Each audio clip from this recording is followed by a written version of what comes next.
But I'm telling you, being able to pick up on emotional cues as well as what you're saying is very useful in communication. It's clear from everything you see and hear that it's critical. However, ladies are wonderful. There are a few. Sheep are present. Shepherds are present. What a wonderful existence. It doesn't end there. However, this old story also mentions some wolves are very astute. They've mastered the art of dressing up as though they were sheep. You must now have a female companion. Music. I have a lady who, according to a guy, looks like a sheep says, there ain't no sheep. In the same way as a sheep woman says, there ain't no sheep. Don't take my word for it. See for yourself. No way. No how. Music. Take a look at this. The signals are picked up by them. This time, don't disregard the signal's evolution. Now is the time for personal growth, communication, and financial freedom. This is when the tension reaches its pinnacle. Emotionally charged words. Words that have been combined. Hate words mingled with adoration. Words mixed with faith. Words mingled with. That's what makes a difference. Words have an impact, but they are also laden with emotion. Have a fantastic day. Effect. My man would use a tiny straight pen if I had one. When you purchase a shirt, it comes with all of these tiny details. It has pins in it. I'll be able to remove all of these pins. If I took one of those little straights, I'd throw one of the pins at you. Let's pretend it gets to you and strikes you. You feel this tiny straight pin if someone struck you in the face or smacked you in the hand. If you feel it, it indicates I got you with my fist. To put it another way, but what if I connected that tiny straight pin to the end of an iron? See, I can pierce your heart with that pin. Emotions. The pin is the phrase iron bars. The feelings. This is the best I could do for you. Don't be afraid to put more of yourself into something you claim you won't do. Use a conversational tone in your writing. Don't be careless with your remarks. Casual behavior results in casualties. I'm on the highway, and I'm trying to communicate. Don't be a slacker when it comes to developing healthy habits. More contact and participation from you. Learn how to cope with the cold. That concludes lesson 1. They arrive shortly after the fall. With such consistency, some are lengthy, while others are short. Some are difficult, while others are simple. But they keep coming. You must learn to deal with the evenings when they arrive. After that, you must learn to deal with hardship, which comes next. A possibility. You must learn to deal with downturns. Always go forward one step at a time. 6,000 characters. It seems like nothing will change. The lesson you need to learn is how to deal with it, and we're having a variety of winters right now. When you can't figure it out in the cold, when everything goes kaput in the cold, when winter arrives, when everything goes belly up, when it stops working, when you've ran out of cash and are in need of assistance. Winter is a season of sorrow. Economic winters come in various shapes and sizes. Your heart gets shattered into 1,000 pieces when it comes to social and personal winters. The evenings are exceptionally lengthy as well. Your prayers seem to be limited to, it's winter in your mind's eye. Barbara Streisand performs a song. It used to seem so normal to bring up the subject. Bees have been present for a long time,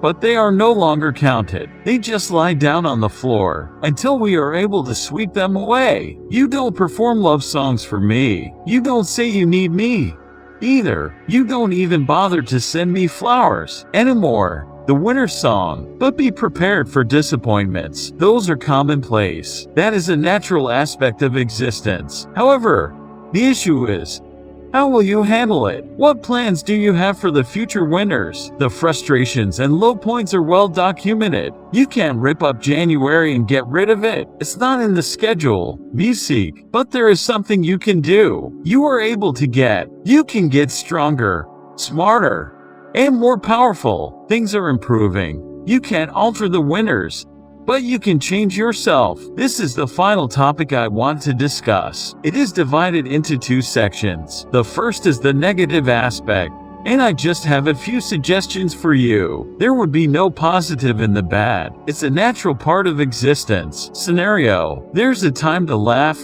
and once you've learned to laugh, there's no time like the present. Continue to laugh, no matter how hard you're laughing. Not in the least. Not in the least. Get yourself a new uplifting book, not in the least. There's a moment to laugh and a time to weep over what you're going through. And you've got to know when to do both. You must be educated so that you do not laugh when it is time to weep.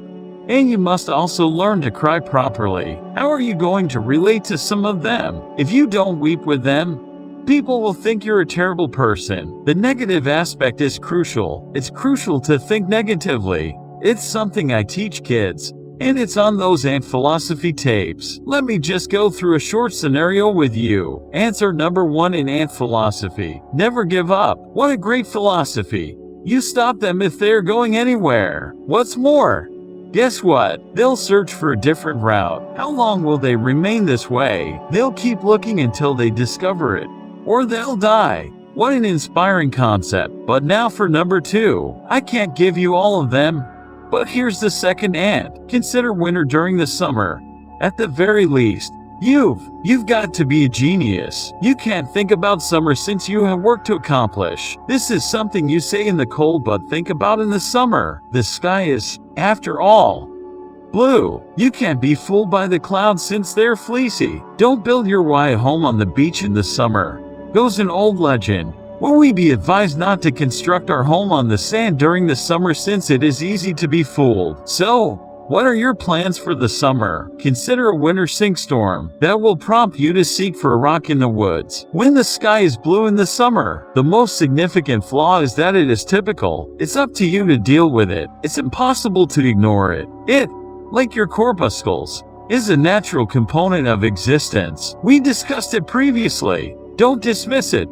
Make it a part of the narrative. Scenario. Here's everything you need to know. Become an expert in it. The negative should not be overlooked. Rather, it should be mastered. It pushes us to be better than we already are. It's something I'm struggling with. It pushes us to be better than we already are. I've been made aware of the tyranny that is creeping into Kuwait, as well as the stupidity that is creeping into your life. Procrastination infiltrates your life and robs you of your wealth or ill health. That will be the legacy of those who fail to meet their healthcare obligations. You must engage in combat with the adversaries, both on the exterior and interior. As a result, learn how to deal with the bad. If you're surrounded by B players or mediocre performances, you'll become your own standard in many respects. If you hold yourself to that level, your attitude will follow suit. That is what the people are offering you. We do, after all, become our own people. If we're at a social gathering,